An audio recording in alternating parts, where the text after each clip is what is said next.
This morning, we continue to follow developing news of an officer-involved shooting in La Joya. The suspect is dead.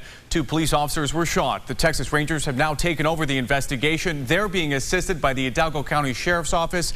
The massive 2-block crime scene is south of Business 83 off Leo Avenue and 9.5 Street. Our Shelley Childers has been following the scene for the last several hours. Now, Shelley, we know that you've been out there for quite some time there. What can you tell us what's going on right now? Good morning, Alan. I can tell you that we are still a couple blocks away from where this standoff and shooting happened, just down there where all those flashing lights are. CSI crews are out here processing this scene. We know that they're mapping out and measuring this shootout. We're told it's going to be a very lengthy process for them just because of the sheer amount of gunfire. We just got off the phone with Sheriff Eddie Guerra, who tells me that even finding the shell casings is going to be tedious. As for those 2 officers who were hit, we know that one was hit once in the arm, another officer was hit twice in the legs, possibly a 3rd time. That officer did undergo surgery overnight, but we're told both officers are expected to be okay. Those were Edinburgh officers who are approaching an apartment searching for murder suspect Joaquin Cibrian. We have a video from an eyewitness who recorded the very beginning of that shootout.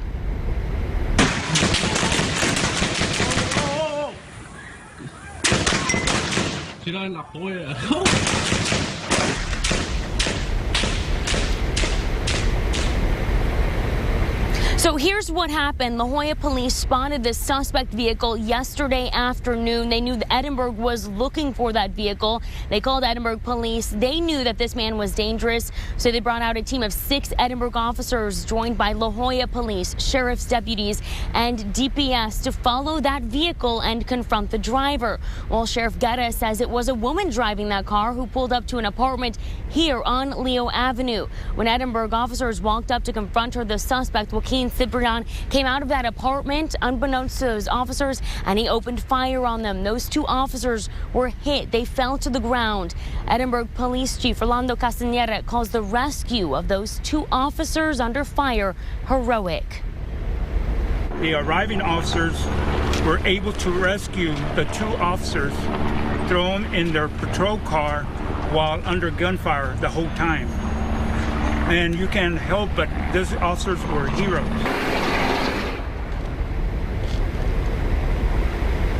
We'll have more from Hidalgo County Sheriff Eddie Guerra, and the last calls that suspect is believed to have made coming up at 5 o'clock. For now, reporting live from La Joya, Shelley Childers, Channel 5 News this morning. Now, we've been following this story since it broke Tuesday afternoon. Here is a breakdown of what happened. Authorities tell us it started just before 4 p.m. when Edinburgh police officers were serving a capital murder warrant for Joaquin Cibrian. Soon after, shots were fired. 2 officers were hit and the suspect barricaded himself. Between 7 and 8 p.m., more shots were fired. And just after 9, the sheriff tells Channel 5 News the suspected gunman was presumed dead after a 4-hour standoff. Now, police were looking for Cibrian in connection to the murder of a 19-year-old Mexican national. The body of Gerardo Omar Melendez was found decomposing behind an abandoned home in Edinburgh last week. Police say he died from a gunshot wound. Over the weekend, investigators detained a woman linked to the crime. Police say she cooperated with police and let her go. Soon after, that's when authorities started to search for Cibrian. Now, police warned the public the 29-year-old was armed and dangerous. Cibrian is a gang member with a violent past. Back in 2003, he picked up an armed robbery conviction out of Corpus Christi. Records show he went to prison for the offense and was released in 2011. Before that, Cibrian was convicted of evading arrest in Corpus. And back in 2002, he was arrested for failing to identify himself and resisting arrest. This morning, neighbors are on edge. We had crews positioned throughout the neighborhood as the events were unfolding. Our Channel 5's Leslie Aguilar spoke with neighbors who say they don't feel safe in their own home. In a neighborhood less than 2 miles from the border, residents are used to choppers in the sky. The illegals passing, the border patrols are there, and so it's not something new. What unfolded Tuesday evening is not common. The very first gunshots brought Alfredo Escamilla to his front porch. It was loud, it was very loud, and it's a block away. So I think it was like a 9 or 45. He watched as law enforcement flooded his neighborhood. Rounds went off in the distance, and then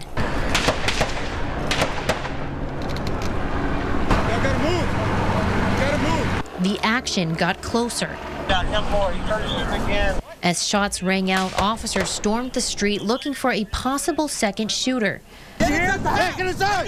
Two Channel 5 News reporters ended up barricaded in a nearby home. We watched with the terrified homeowners. You can see the cops right here searching. Until it was clear the search of the immediate area was over. Some residents say they heard officers end the standoff. They had about 15 rounds going off, and apparently they had shot him. Federico Peña says he's not relieved. He feels unsafe in his neighborhood. For the past 6 weeks, for the past 6 months, there's been it's a lot of police chases, a lot of accidents. It's been rough, and it's getting out of hand. The investigation is now in the hands of the Texas Rangers, and this neighborhood remains on alert. In La Jolla, Leslie Aguilar, Channel 5 News this morning.